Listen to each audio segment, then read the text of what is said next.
One more time. She's like, wait a minute, one more time. Wait, let me get my good side. Let me get my good side. One more time, but still. Okay, can I get my drink? I forgot my cup. Yeah, get some drink up. That's good. I know, but I don't want people to think I drink beer and stuff. Yeah. Well, we're And I want people to think like I'm an angel instead I don't do anything bad.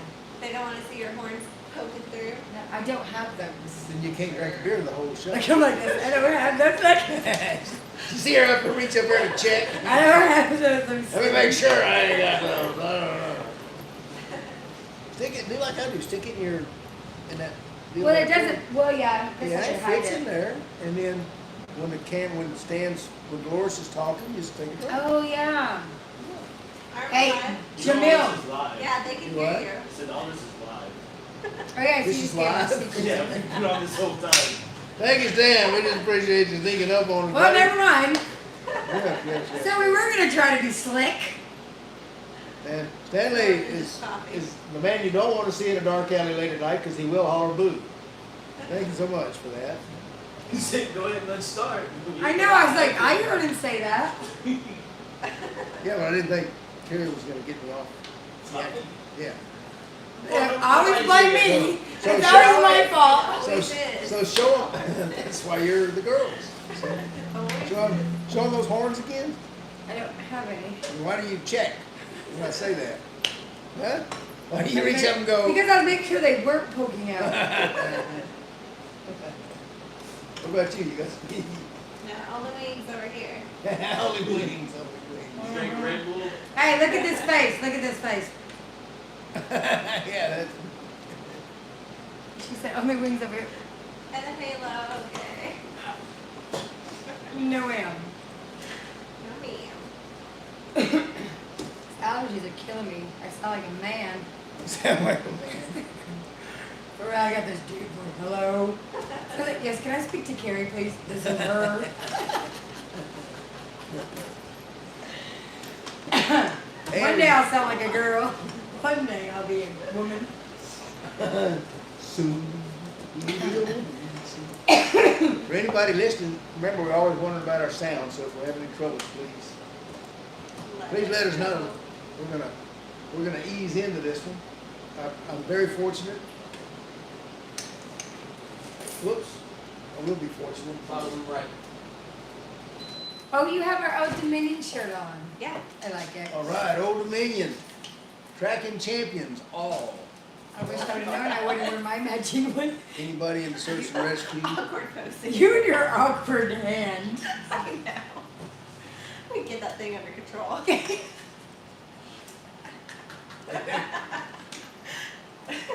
For those of you watching for the first time, I'd like to introduce Bondo and Butters.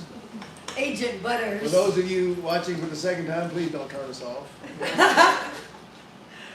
I don't think they want to after the first time. Agent Butters.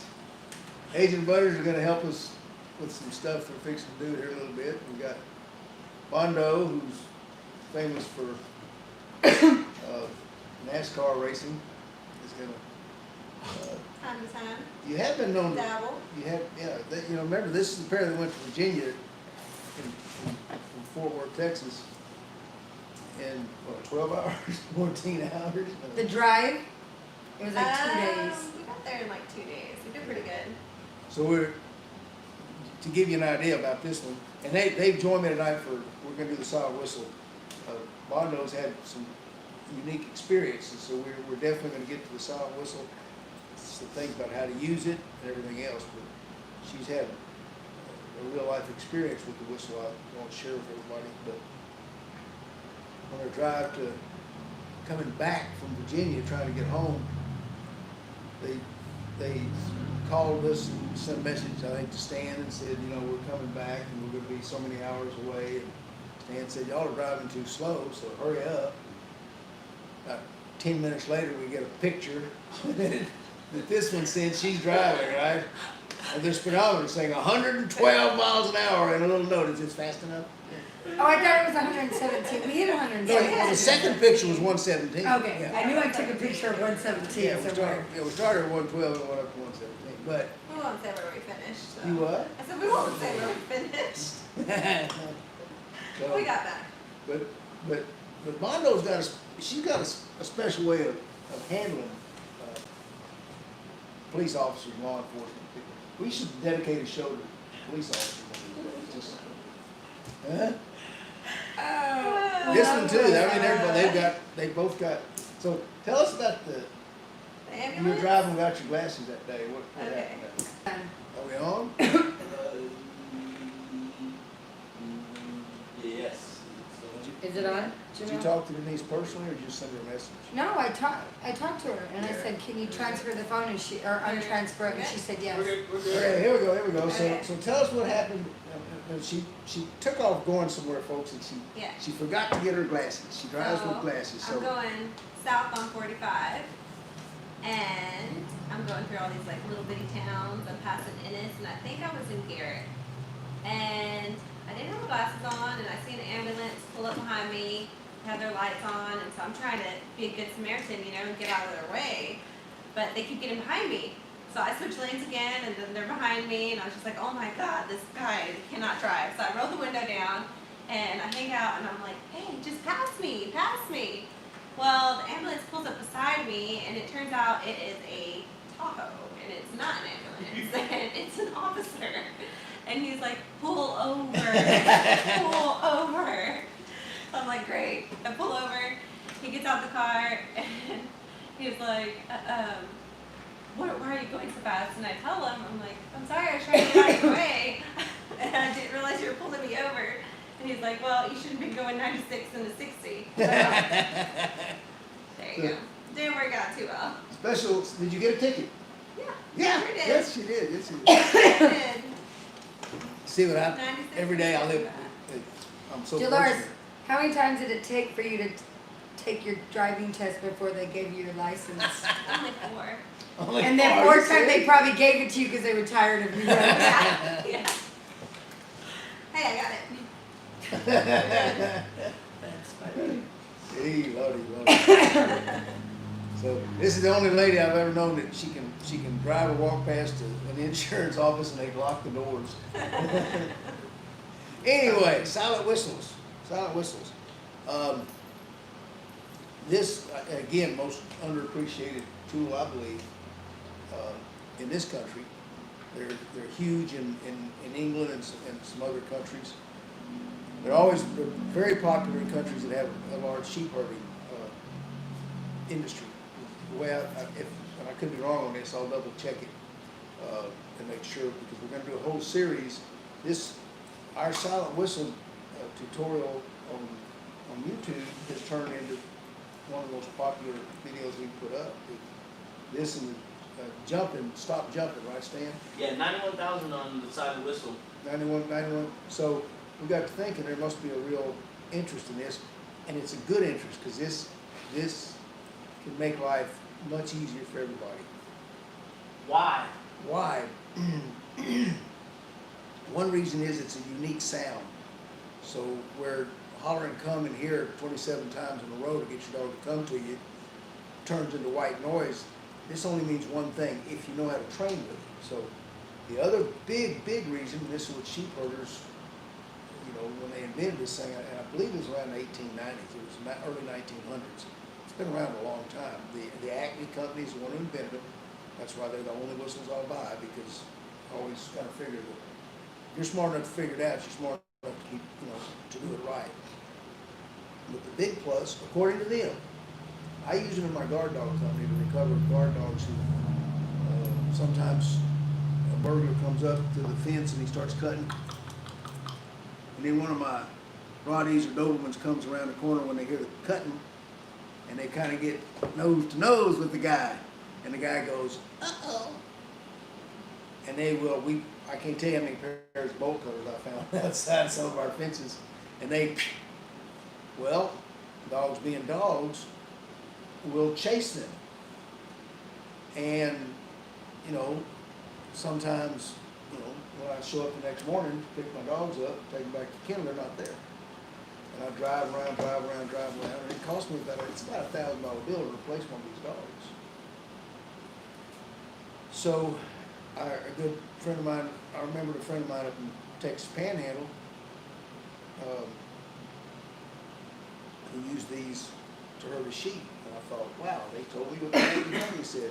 An open pasture, this can be heard 2 miles away, depending on the setting. So I got one, I started using it to call my guard dogs if, when I got to a site, they were out. And here's how you do it. I had one tone, we'll go into this here in a minute and be a little deeper, but I had one tone that I used at mealtime. And every time I pull up to a gate, our dogs would jump in their crate, and I always had a little hot meal waiting for them. But I'd always blow this whistle first. And when dogs get lost, what you do is you go around the neighborhood and you ask them what's down there on the street. You know, when I got this whistle, I started just standing at the gate and blowing it. I didn't lose another dog after that. Maybe once or twice a year, because these dogs were hearing this so far away, and every now and then I keep blowing it, and they'd come back. Now, remember, the 2 miles is open pasture. Realistically, these dogs may have not been but a few blocks from me, and this is in a lot of cases downtown El Paso. Buildings, tall buildings. But it still has use, especially in residential areas. And Dolores actually had an incident with, she has 2 dogs, Apollo, who you met, and Marshall, a German Shepherd. Tell us about what happened with those 2. We had a real bad storm and our fence was a little loose, ended up blowing down, and I had let the dogs out and I did not check the fence. I just thought the side fence would be up like usual. So after a couple hours, I went out to check on my dogs and they were gone. And then I go to the side of the house and I realized my whole fence is down. I didn't know where they were. I was yelling for them, couldn't find them, didn't see them, went outside the neighborhood, looked around, couldn't find them. So then I went back, got my whistle, went back to the backyard, started blowing my whistle, and sure enough, after a little while, here came my 2 dogs back over the fence, the fallen down fence, and in my yard. And as soon as that happened, I called Butch and I was like, basically in tears. I was so happy that they were back. I had dogs get out before that I never found or got back, so I was so happy. I was like, thank you, Butch. I went and left a Google review or Yelp, I don't know. My fingers were going. I was so happy that they were back, because they had been out for hours and no telling where they were. But I'm sure they were somewhere in someone's blown over fence.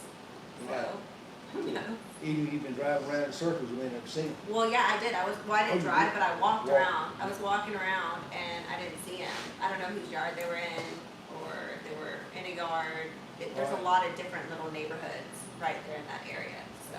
So they could have been a mile, 2 miles away. Yeah, and then there's like the lake and a park. So, and there's a lot of things that could have got them to wander off. So. Right. And they still heard this whistle over all the possible obstructions, and I'm assuming it took, you didn't blow the whistle, count to 10, they were there, it took No. several minutes. Yeah. So they came from a ways off. And then they came back over the fence. So, I don't know.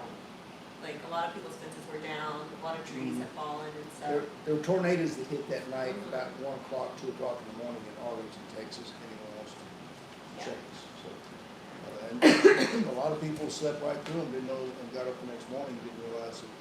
Well, I thought it was just a really bad storm, so I didn't realize how bad it was Right. until my fence was down. So what makes the siren whistle so special? Butch? Well, first off, it's not really silent. It makes a little tone. That's the quietest. And you know, they probably can't hear that but 3/4 of a mile away, a couple hundred yards.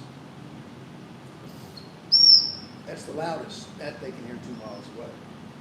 What makes it special is these are decibel levels that to a dog are very, very loud. So if I blow it at just the mid-range, which is where I usually do most of my commands, we're inside a little room right now, and I'm sure everybody can hear that, but I'm looking out the window and there was one of the dogs is running out there. We're in a building, and she looked up just then. So it's unique. A, it's at a very high decibel or low decibel level. I'm not a sound person, but the decibels are such that dogs can hear them clearly, clearly. Now here's a little, this is a, as a friend of mine calls it, this is a butchism. Kind of flattered by it. When you're training, or dogs chiefly bark, howl, and growl. They do body language and they do tones, right? Just like we do. And all these things are important. My personal belief is, here's the butchism, when you change your tone, you change the command. Because dogs are very exact. They're very methodical. They follow exactly the same way. So when you're calling your dog, come here, Fido, here, Fido, and Fido doesn't come, and you get mad, you go, Fido, I said come here. And then finally, when Fido continues to ignore you, you go, God dang it, Fido, I said get over here now! And you run off and start chasing Fido, right? That's what we do. Every time you change your tone, you change the meaning of the command. Make sense? Butter? Or- Yeah. So, the whistle is consistent. It doesn't get angry. It doesn't get excited. It's clear to the dog's mind and ear exactly what the command is. We're not cluttering it with our emotions. So, like the French ring people, when they're trying to get their dogs to release a bite, they blow one of these track kind of whistles, and Jesus, I mean, it's loud. But they're doing that because they know that that consistent tone or sound will not confuse the dog. And they all use whistles at the very high levels of the French ring sport. I believe most everybody does. I personally believe this is more effective. But that's why I like them, Stan. And you know, for everybody who's curious, if you get, now this is called an Acme 535. And when you get them, you got this little barrel cover, or cover, let's call it. And I'm assuming that's for sanitary reasons. If you use your whistle like I do every day, well, not this one, but my working whistle, I take the cover completely off. And then I've got just the whistle hanging here. When you twist this barrel, and this is one I've tried all sorts of brands. This is the most dependable and secure brand there is. The others that the cheapies they only have one tone. The ones that are better made, that have several tones, they don't stay in place. So you can think you're going at a 3 level and you're actually at 5 level, which causes problems.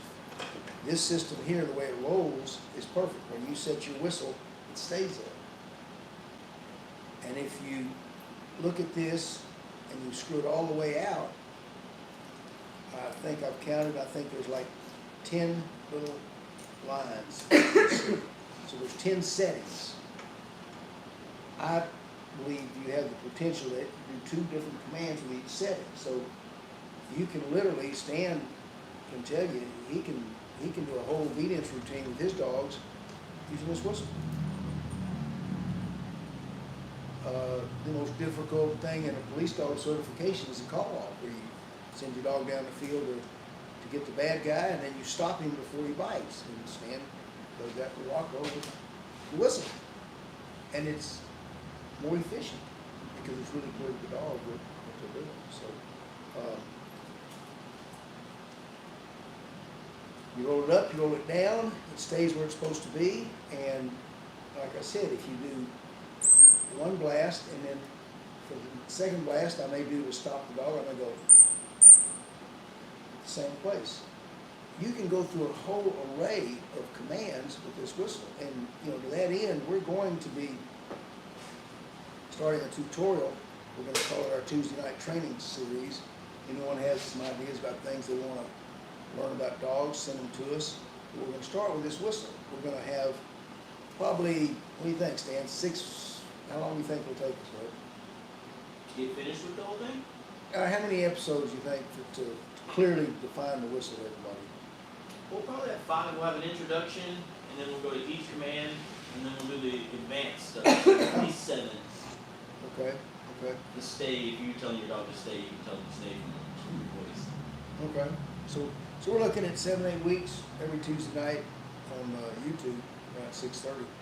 We'll start putting these up, and by the time you're through with it, you'll be able to use this whistle. And there's other advantages that people don't think about. I started using it at my security guard company. So when we did K-9 team, we did bodyguards, we did labor strikes, things like this. Where we go with a man and a dog, and I actually got to do 3 prison rides. This whistle is invaluable in these situations. Because think about a police officer going after a murderer, and the guy's running, he runs into a big old warehouse, and it's dark, and he sends his dog in there, and he wants the dog to find this guy, because he's not supposed to be armed. They know that for sure. The police officer wouldn't send his dog in to get killed. So the dog's sniffing, working through, and all of a sudden the officer gets a call on the radio that said, we just discovered the guy's got arms, he's got weapons. Now, the dog is out here looking for this person in a dark warehouse. The officer wants to call the dog back, but he doesn't want to reveal his position. He doesn't know if this bad guy knows where his dog is in the dark, and he dang sure don't want the bad guy to know where he is in the dark, right? I mean, so enter the silent whistle. If you have your dog set, this is the range that we use in our security company. No human standing 10 feet away from you is ever going to hear that whistle. But especially in a closed environment, that dog will hear that half mile, quarter mile away. That's your command for the dog to come back. You have just brought your dog back to you safely, and you're still safe. You have not revealed your position, and you're free to sit around and continue your mission. So these things, especially in the military applications where dogs are walking point, going out looking for explosives, these things have just a ton of applications. And I think if you're working your dog, if you've got a job with your dog, this is just an absolute must. So, you got one, right? Glad you did. Yep. Yeah. So, and for all you fancy people, I didn't want the golden retriever to know about this because she likes bling. But you could, yeah, look at that one, huh? Look at that there, butter. Very, very nice. I like Yeah, it. you can. The Acme company makes them in precious metals. I don't know if they paint them or they're real precious metals, but I don't have my pretty one on. I have a brass one. she's got a brass one. I like the rose gold. If you wanna, this is, you're going out. It's like a formal affair. Your husband just got a promotion, and you want to look really nice that night. Well, you strap on your golden whistle before you go.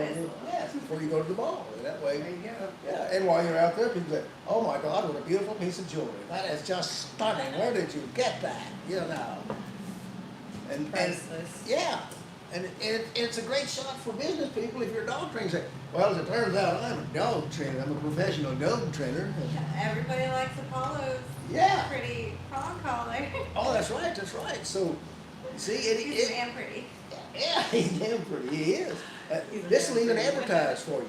If, look up Acme and check out their precious metals. See, and you have a different piece of jewelry for every Stan has a event. gold one. Stan, you got a gold, right? Yeah, I think it's outside in the yard.